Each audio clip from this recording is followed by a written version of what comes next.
Hello student, आपका हमारे YouTube channel Hemant class में स्वागत है। आज हम लोग जो है क्लास 12 का सेकंड चैप्टर पढ़ेंगे, जिसका नाम है गॉस का प्रमेय जो है और वैद्युत फ्लक्स। इस चैप्टर को हम लोग अच्छे तरीके से पढ़ेंगे। मेरा एक वीडियो है वन शॉट वीडियो, उसको देख लीजिए, सारे पॉइंट्स क्लियर हो जाएंगे फर्स्ट चैप्टर के। इस वीडियो में हम लोग अब जो है धीरे धीरे अच्छे तरीके से जो है बहुत अच्छे तरीके से सबको कॉन्सेप्ट समझते हुए चलेंगे, क्योंकि जो वन शॉट वीडियो रहता है उसमें उतना पॉइंट क्लियर नहीं हो पाता है, तो जितना भी पॉइंट रहेगा अच्छे तरीके से पढ़ाएंगे। तो वीडियो को शुरू करने से पहले चैनल को कर दीजिए सब्सक्राइब, ज्यादा से ज्यादा लोगों के पास कर दीजिए शेयर। तो हम लोग जो है वीडियो को शुरू करते हैं। देखिए, गॉस का प्रमेय पढ़ने के लिए हमें क्या करना पड़ेगा, पहले हमें कुछ टर्म्स के बारे में समझना पड़ेगा। जैसे पहले हमें समझना पड़ेगा कि क्षेत्रफल क्या होता है और क्षेत्रफल वेक्टर क्या होता है। इन दोनों कॉन्सेप्ट को हमें समझना पड़ेगा। तो देखिए, जो क्षेत्रफल होता है, क्षेत्रफल नॉर्मली रूप से क्या माना जाता है, जिसमें दो डायमेंशन होगा, लंबाई चौड़ाई होगा या फिर चौड़ाई ऊंचाई होगा, दो दिशाओं में होगा, तो उसको क्षेत्रफल बोला जाता है। समझ में आ गया क्षेत्रफल क्या है। किसी भी अगर क्षेत्रफल देखा जाए, किसी भी क्षेत्रफल का कुछ ना कुछ मैग्नीट्यूड होता है। मैग्नीट्यूड का मतलब परिमाण। जैसे कोई भी एरिया है, क्षेत्रफल है, जैसे ये क्या है, इसको अगर हम एरिया माने, ये कोई ना कोई एरिया है, इसको रखेंगे, इसको तौलेंगे तो इसका कुछ ना कुछ मैग्नीट्यूड निकल करके आएगा कि 50 ग्राम का होगा या 100 ग्राम का होगा, तो इसका मैग्नीट्यूड ये बताता है। परिमाण के साथ साथ दिशा भी होती है। अब इसमें दिशा को हम कैसे फाइंड आउट करेंगे, इस पर बाहर की तरफ परपेंडिकुलर ड्रॉ करके, ये प्लेन लिए, इसके परपेंडिकुलर ये क्षेत्रफल वेक्टर क्या हो जाएगा, ये हो जाएगा।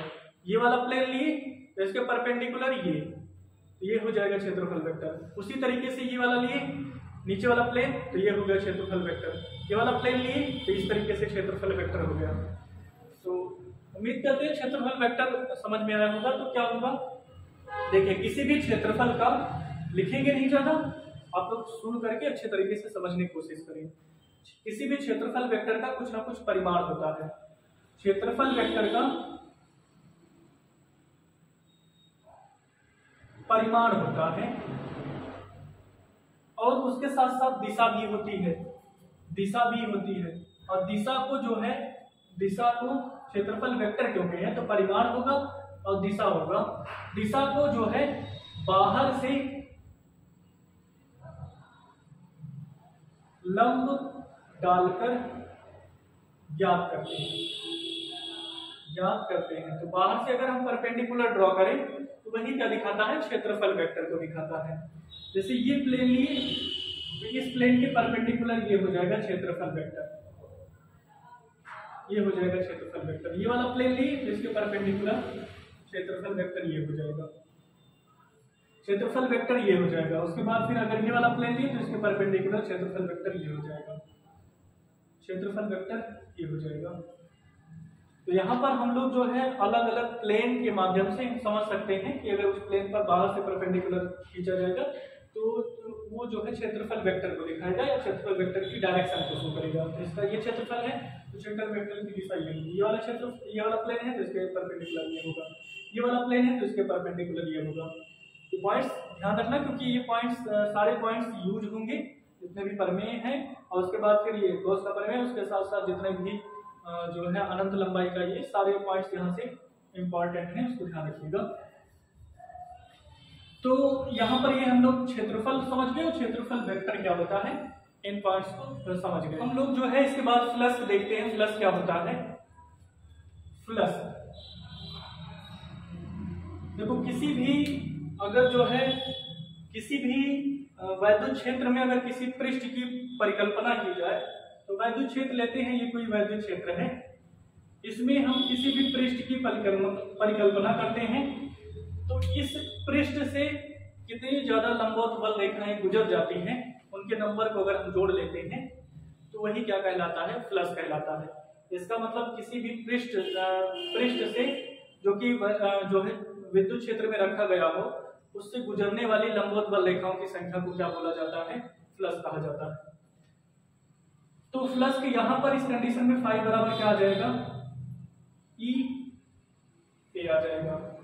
यहाँ पर देखो क्या है, जैसे पानी फ्लो हो रहा है, इसको इस कंडीशन को कुछ ऐसे मानो, जैसे क्या है, जैसे ये बुक है, मान लेते हैं ये पाइप से पानी फ्लो हो रहा है, ये पानी फ्लो हो रहा है इस डायरेक्शन में, तो ये क्या हो जाएगा, चुंबकीय क्षेत्र, वो वैद्युत क्षेत्र हो जाएगा। अब इसमें हम इस पृष्ठ को यहाँ पर रख देते हैं, तो सारा का सारा पानी क्या होगा, इससे टच होगा, कोई भी पानी जो है इससे बाहर नहीं निकल पाएगा। तो इसमें या फिर यहाँ पर अगर पानी का एक पूरा गोलनुमा जो इसकी संरचना है इस तरीके से बन जाएगी। कहने का मतलब इसमें जितने भी पानी का फ्लो था सारा इस पृष्ठ से होकर जा रहा था, इससे मैक्सिमम नहीं जा सकता है।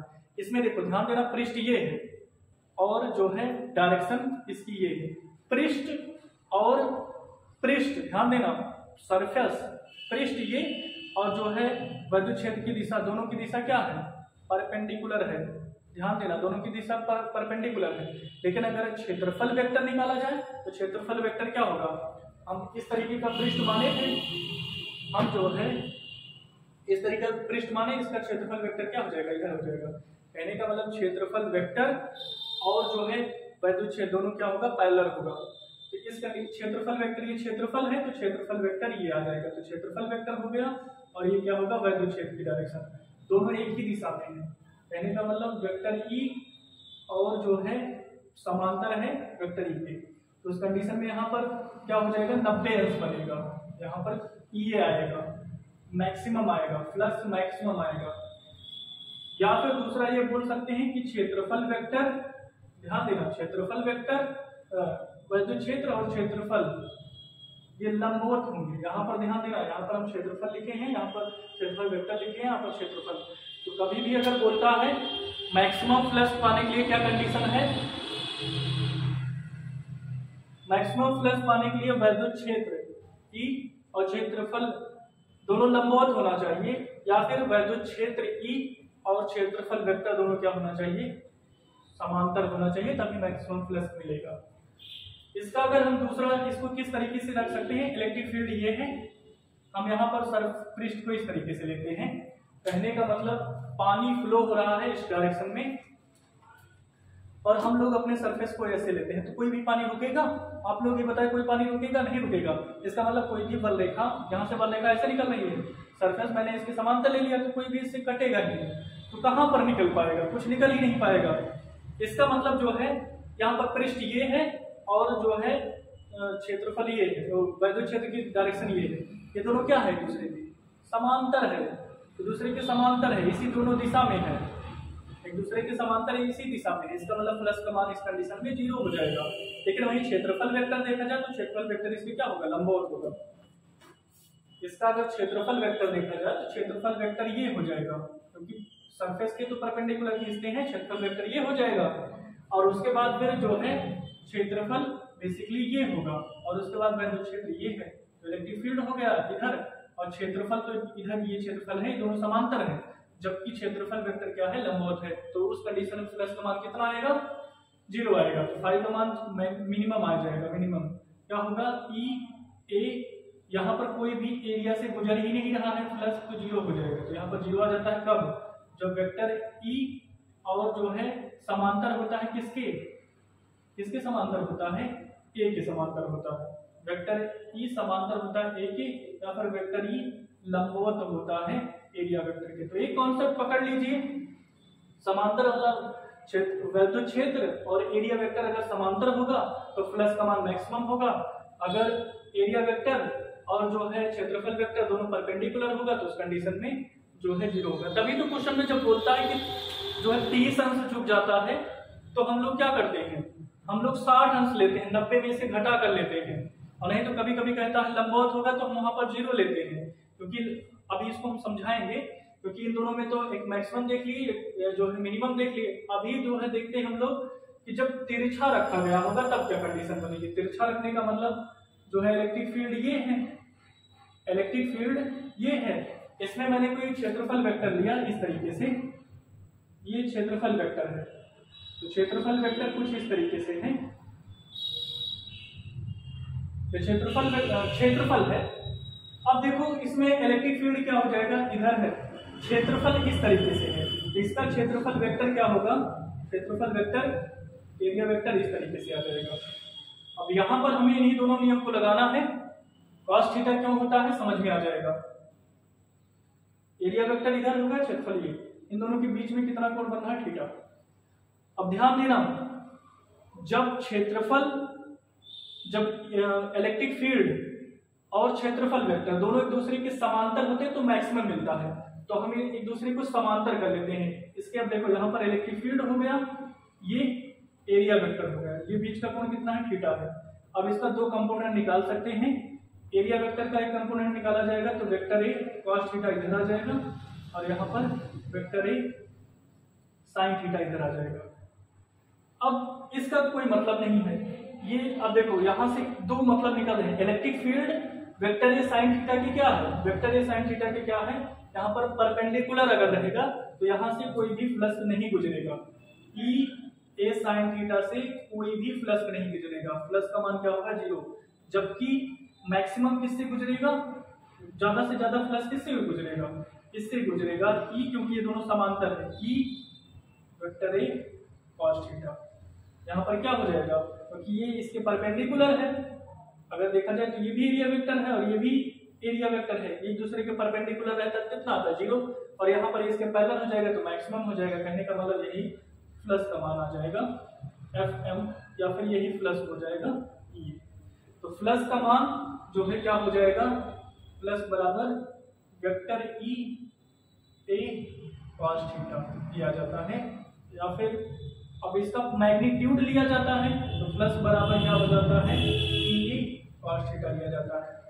अब ये एक तरीके का क्या है, अगर देखा जाए तो ये डॉट प्रोडक्ट है, फाई बराबर क्या होगा, फाई बराबर ये होगा, वही क्रॉस प्रोडक्ट होता तो साइन आ जाता। तो यहाँ से उम्मीद है ये पॉइंट तो क्लियर ही हो गया होगा, ये यहाँ पर परिमाण लिया जाएगा, ये पॉइंट क्लियर ही हो गया होगा कि जो है यहाँ पर ये दोनों डायरेक्शन को शो कर रहा है, ठीक ही है।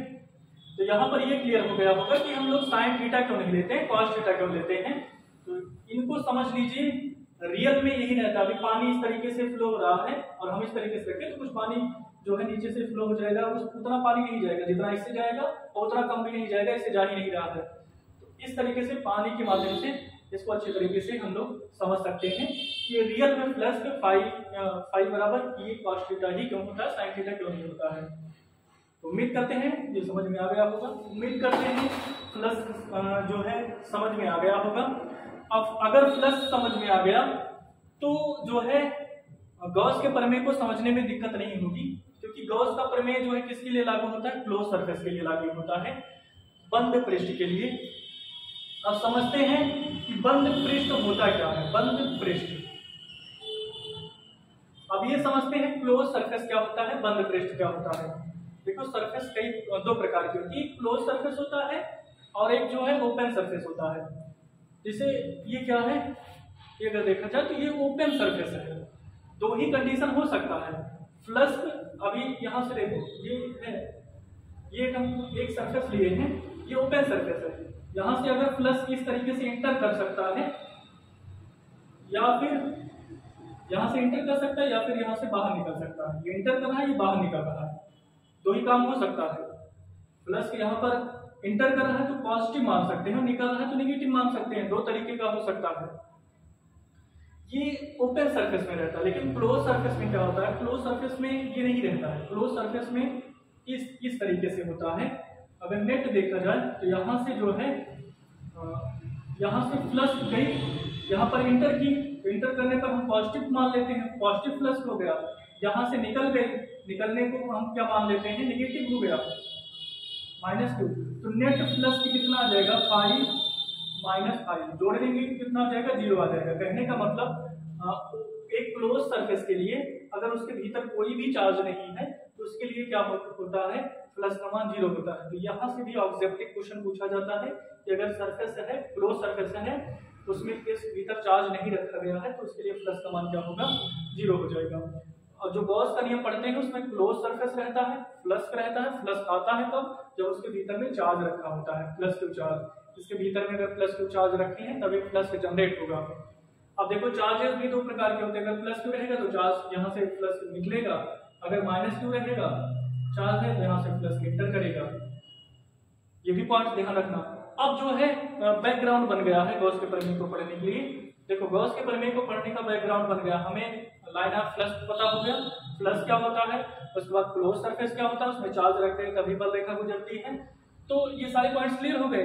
अब इसको समझते हैं कि गॉस का प्रमेय क्या है।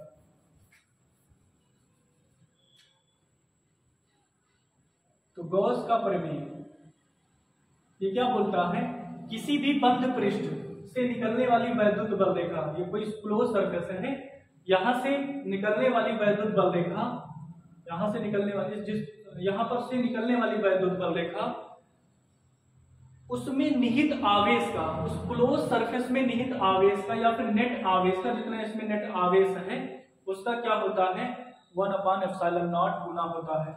फाई बराबर क्या होता है Q/ε0। किसी भी क्लोज सरफेस से गुजरने वाली वैद्युत बल रेखाओं की संख्या उस क्लोज सरफेस में रखे गए चार्ज का 1/ε0 गुना होता है। इसी को बोला जाता है गॉस का प्रमेय। तो उम्मीद करते हैं गॉस का प्रमेय समझ में आ गया। अब देखो इस प्रमेय को प्रूफ कैसे करते हैं। देखो यहां से मैंने जब इस टॉपिक को समझाया था तो उसमें दो ही चीज बताए थे, प्लस का मान तुम्हें मैक्सिमम कब चाहिए, मैक्सिमम के लिए बताए थे, और मिनिमम के लिए। मैक्सिमम के लिए कब होगा, जब क्षेत्रफल वेक्टर और क्षेत्रफल वेक्टर और उसके बाद वैद्युत क्षेत्र दोनों एक दूसरे के जो है पैरेलल होंगे तो प्लस का मान मैक्सिमम होगा, अगर लंबवत होंगे तो 0 हो जाएगा। तो हमें सरफेस भी कुछ इस तरीके से जो है चुनना रहेगा कि यही दोनों कंडीशन रहे, तिरछा ना रहे, ताकि हम जो है अच्छे तरीके से निकाल सकें। तो इसी को हम लोग प्रूफ करते हैं कि गॉस के प्रमेय को कैसे प्रूफ करेंगे। तो देखिए हम क्या करते हैं, एक कोई चार्ज लेते हैं, कोई चार्ज है प्लस Q चार्ज। अब इसके चारों तरफ जो है हम लोग एक सरफेस की परिकल्पना कर लेते हैं। ये कोई सरफेस है, चार्जेस है, ये प्लस Q चार्ज है, इसके चारों तरफ जो है एक जो है इसको बोल सकते हैं गॉसियन सरफेस, गॉसियन जो है पृष्ठ बोल सकते हैं, परिकल्पना करते हैं। अब जो है इसके किसी भी पॉइंट पर जो है हम लोग निकालते हैं। अब देखिए ये सरफेस है, इसका जो क्षेत्रफल अगर इसका देखा जाए, ये छोटे छोटे डीएल अवयव से मिलकर के बना है। अगर ये देखा जाए तो किसी भी सिमेट्री के बेस पर इन सब में क्या है, दूरी तो सेम है, दूरी से मतलब भी नहीं रहता है, दूरी से इसमें कोई भी मतलब नहीं है, क्योंकि फ्लक्स का मान किस पर डिपेंड करता है, Q/ε। यहाँ कहीं पर भी दूरी नहीं है तो दूरी पर नहीं डिपेंड करता है, इसको भी अभी हम लोग देखेंगे। गॉसियन पृष्ठ की परिकल्पना कर लिए। अब देखो इसमें ये क्या होगा, छोटे छोटे क्षेत्रफल है, ये डी क्षेत्रफल है, लेकिन अब इसमें देखो प्लस Q चार्ज है तो वैद्युत क्षेत्र की डायरेक्शन क्या होगी, बाहर की तरफ, ये विद्युत क्षेत्र की डायरेक्शन होगी। उसके बाद जो फ्लक्स रहता है, एरिया ये है, तो इसका एरिया वेक्टर क्या होगा, एरिया ये है, एरिया वेक्टर इसकी क्या हो जाएगा, पैरेलल हो जाएगा, यहाँ पर ये हो जाएगा। तो यहाँ पर देख सकते हैं एरिया और एरिया वेक्टर दोनों क्या है, एक दूसरे के पैरेलल है। तो जब पैरेलल होगा तो मैक्सिमम फ्लक्स आएगा, तो हर एक पॉइंट पर जो है फ्लक्स का मान मैक्सिमम रहेगा, हर एक पॉइंट पर फ्लक्स का मान मैक्सिमम रहेगा। और सिमेट्री के बेस पर क्या होगा, इनके हर एक जगह पर फ्लक्स का मान नियत रहेगा, चाहे यहाँ पर भी हो चाहे यहाँ पर भी, हर एक जगह रहेगा नियत। और उसके बाद फिर छोटे छोटे फ्लक्स को हम जोड़ लेंगे तो हमें पूरा निकल जाएगा कितना फ्लक्स होगा। तो एक छोटे अवयव डी फाई बराबर क्या होगा, अगर निकालना चाहें तो डी फाई बराबर क्या हो जाएगा, ई और डी ये हो जाएगा, क्योंकि इलेक्ट्रिक फील्ड तो हर जगह सेम है, डी हो जाएगा। अब इसके बाद फिर अब देखो यहां से फाई बराबर ये हो गया, हम लोग देखो फाई बराबर ये हो गया, इसका हम समाकलन करेंगे डी फाई का, क्योंकि हमें पूरा निकालना है सिमेट्री के बेस पर। तो वेक्टर ई और इंटीग्रेशन कर देंगे डी का। अब देखो यहाँ पर फाई का करेंगे तो फाई आ जाएगा, इसका करेंगे तो ई आ जाएगा, और इसका हो जाएगा ए, डी फाई डी का हो जाता है इंटीग्रेशन, तो थोड़ा बहुत इंटीग्रेशन। अब देखो फाई बराबर ये हो गया। अब देखो विद्युत क्षेत्र जो है हम लोग पहले चैप्टर में ये पढ़े हैं, तो कोई भी चार्जेस हो उससे r दूरी पर किसी भी बिंदु पर विद्युत क्षेत्र कितना होता है, उसकी तीव्रता 1/4πε0 Q/r² होता है। तो ये तो पहले चैप्टर से हो जाएगा, तो यहाँ पर रख दीजिए 1/4πε0 Q/r²। और जो है एरिया, ये क्या है, एक तरीके का जो है गोला स्फीयर है, स्फीयर का एरिया क्या होता है 4πr², 4πr², ये हो जाएगा। अब यहाँ से देखिए, यहाँ से ये r² से r² कट जाएगा, 4π से 4π, तो फाई बराबर क्या आ जाएगा Q/ε0। अब देखिए हम लोग कितने मतलब जो है आसान तरीके से इसके डेरिवेशन को कर सकते हैं। कुछ लिखना भी रहेगा, लिखने के प्लस कोई प्लस चार्जेस है, इसके थ्रू जो है हमें आर दूरी पर एक जो है गॉसियन पृष्ठ की परिकल्पना करते हैं सिमेट्री की बेस पर, इसके हर एक पॉइंट पर जो है वैद्युत क्षेत्र और इसकी डायरेक्शन सेम है, तो फ्लक्स तो छोटे छोटे फ्लक्स रहेंगे और नेट फ्लक्स जो है इसका इंटीग्रेशन करने पर आ जाएगा। और उसके बाद यहाँ से लिख देना कि जो है किसी भी पॉइंट चार्ज के कारण आर दूरी पर जो इलेक्ट्रिक फील्ड होता है इतना होता है। तो इस तरीके से हम लोग गॉस के थ्योरम को प्रूव कर सकते हैं। अगर इन टॉपिक्स को जोड़ करके पढ़ेंगे जितने भी मतलब अनंत लंबाई के कारण सारे बहुत अच्छे तरीके से आ जाएंगे, लेकिन ये कॉन्सेप्ट जो मेरा था इसको अच्छे तरीके से इंप्लीमेंट कीजिए तभी समझ में आएगा। अगर एक बार समझ लेते हैं तो मतलब हमेशा क्लियर हो जाएगा। तो उम्मीद करते हैं वीडियो समझ में आया होगा। इस वीडियो को ज्यादा से ज्यादा लोगों तक पहुंचाइए ताकि वो भी रियल में समझ सके कि गॉस का प्रमेय है क्या। तो चैनल को सब्सक्राइब कर लीजिए। इस वीडियो को यहीं पर समाप्त करते हैं। वीडियो को देखने के लिए आपका बहुत बहुत धन्यवाद।